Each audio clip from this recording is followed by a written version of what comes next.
ನಮಸ್ಕಾರ ವೀಕ್ಷಕರೇ. ಚಿತ್ರದುರ್ಗ ಮೂಲದ ರೇಣುಕಾಸ್ವಾಮಿಯ ಕೊಲೆ ಪ್ರಕರಣಕ್ಕೆ ಇದೀಗ ದಿನಕ್ಕೊಂದು ಟ್ವಿಸ್ಟ್ಗಳು ಇಲ್ಲಿ ಸಿಗ್ತಾ ಇವೆ. ಪ್ರಕರಣದ ಒಟ್ಟು 15 ಮಂದಿ ಪಾತಕಿಗಳನ್ನು ಇದೀಗ ಅನ್ನಪೂರ್ಣೇಶ್ವರಿ ನಗರದ ಪೊಲೀಸ್ ಠಾಣೆಯಲ್ಲಿ ಇದೀಗ ವಿಚಾರಣೆಯನ್ನು ಕೂಡ ಇಲ್ಲಿ ನಡೆಸ್ತಾ ಇದ್ದಾರೆ. ಇನ್ನು ಪೊಲೀಸರ ವಿಚಾರಣೆಯಲ್ಲಿ ಒಬ್ಬೊಬ್ಬರು ಒಂದೊಂದು ಶಾಕಿಂಗ್ ವಿಚಾರಗಳನ್ನು ಕೂಡ ಇಲ್ಲಿ ಬಾಯ್ಬಿಡ್ತಾ ಇದ್ದಾರೆ. ಸೊ ಇದೀಗ ಅದೇ ರೀತಿ ಇದೀಗ ಆರೋಪಿ 15 ಆಗಿರುವಂತಹ ಕಾರ್ತಿಕ್ ಅಲಿಯಾಸ್ ಕಪ್ಪೆರ್ ಅವರು ಇದೀಗ ಸ್ವಲ್ಪ ಮಾನವೀಯತೆಯನ್ನು ತೋರುವುದು ಇದೀಗ ಬಯಲಾಗಿದೆ. ಹೌದು, ಆರೋಪಿಯಾಗಿರುವಂತಹ ಕಾರ್ತಿಕ್ ರವರು ಇದೀಗ ಶವವನ್ನು ಚರಂಡಿಯನ್ನು ಬಿಸಾಡುವಂತಹ ಒಂದು ಟೈಮ್ನಲ್ಲಿ ಸ್ವಾಮಿರವರ ಮನೆಯವರಿಗಾದರೂ ಈ ಒಂದು ಶವ ಸಿಕ್ಕಲಿ ಎಂದು ಅಲ್ಲೇ ಪಕ್ಕದಲ್ಲಿ ಇದ್ದಂತಹ ಕಸದ ರಾಶಿಯ ಮಧ್ಯೆ ಇದೀಗ ಬಿಸಾಡಿ ಹೋಗಿದ್ದರು. ಆ್ಯಂಡ್ ಇದ್ರ ಬಗ್ಗೆ ಇದೀಗ ಕಾರ್ತಿಕ್ ಅಲಿಯಾಸ್ ಕಪ್ಪೆರ್ ಅವರು ಕೂಡ ಈ ಒಂದು ಮಾಹಿತಿಯೊಂದನ್ನು ಇದೀಗ ಪೊಲೀಸರಿಗೆ ಹೇಳಿದ್ದಾರೆ. ಆ್ಯಂಡ್ ಏನೇನಾಯಿತು ಅಂತ ಕಂಪ್ಲೀಟ್ ಆಗಿರುವಂತಹ ಒಂದು ಮಾಹಿತಿಯನ್ನು ಹೇಳ್ತೀನಿ. ಸೊ ವಿಡಿಯೋನ ಎಲ್ಲಿಯೂ ಕೂಡ ಸ್ಕಿಪ್ ಮಾಡದಂತೆ ಪೂರ್ತಿಯಾಗಿ ನೋಡಿ. ಚಾನಲ್ನ ಇನ್ನೂ ಕೂಡ ನೀವು ಸಬ್ಸ್ಕ್ರೈಬ್ ಮಾಡ್ಕೊಂಡಿಲ್ಲ ಅಂತಂದರೆ ಬೇಗನೆ ಎಲ್ಲರೂ ಕೂಡ ಇದೀಗ ಸಬ್ಸ್ಕ್ರೈಬ್ ಮಾಡ್ಕೊಳ್ಳಿ.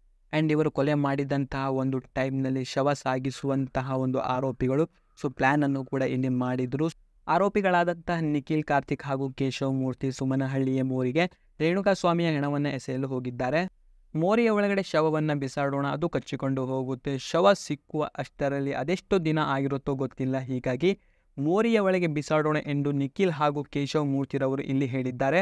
ಆದರೆ ಇಲ್ಲಿ ಕಾರ್ತಿಕ್ ರವರು ಇದಕ್ಕೆ ವಿರೋಧವನ್ನು ಕೂಡ ಮಾಡಿದ್ರು. ಹೆಂಗೂ ಪೊಲೀಸರ ಮುಂದೆ ತಾವು ಸರೆಂಡರ್ ಆಗ್ತೀವಲ್ಲ, ಸ್ವಾಮಿ ಮನೆಯವರಿಗಾದರೂ ಶವ ಸಿಕ್ಕಲಿ, ಚರಂಡಿಗೆ ಬೇಡ ಮೇಲೆ ಇಟ್ಟು ಹೋಗೋಣ ಎಂದು ಕಾರ್ತಿಕ್ ರವರು ಹೇಳಿದ್ದಾರೆ. ಚರಂಡಿಗೆ ಬೇಡ ಮೇಲೆ ಇಟ್ಟು ಹೋಗೋಣ ಎಂದು ಕಾರ್ತಿಕ್ ಹೇಳಿದ್ದಾನೆ. ಆ್ಯಂಡ್ ಇನ್ನು ಕೊನೆಯಲ್ಲಿ ಶವವನ್ನು ಕಸದ ರಾಶಿಯ ಮಧ್ಯೆಯಲ್ಲಿ ಬಿಸಾಡಿ ಹೋಗಿದ್ದಾರೆ. ಇತ್ತ ಹೆಣ ಸಿಗುತ್ತಿದ್ದಂತೆ ಪೊಲೀಸರು ತನಿಖೆಗೆ ಇಳಿದಿದ್ದು ಪ್ರಕರಣದ ಸಂಪೂರ್ಣ ವಿಚಾರ ಬಯಲಾಗಿದೆ. ಕೂಡಲೇ ಕಾಮಾಕ್ಷಿ ಪಾಳ್ಯದ ಪೊಲೀಸರು ಮೈಸೂರಿಗೆ ತೆರಳಿ ದರ್ಶನ್ನನ್ನು ಬಂಧಿಸಿ ಬೆಂಗಳೂರಿಗೆ ಕರೆತಂದಿದ್ದಾರೆ. ಇತ್ತ ಗೆಳತಿ ಪವಿತ್ರ ಗೌಡರನ್ನು ಕೂಡ ಪೊಲೀಸರು ಇಲ್ಲಿ ಬಂಧಿಸಿದ್ದಾರೆ. ಇತ್ತ ಗೆಳತಿ ಪವಿತ್ರ ಗೌಡರವರನ್ನು ಕೂಡ ಇಲ್ಲಿ ಪೊಲೀಸರು ಬಂಧಿಸಿದ್ರು.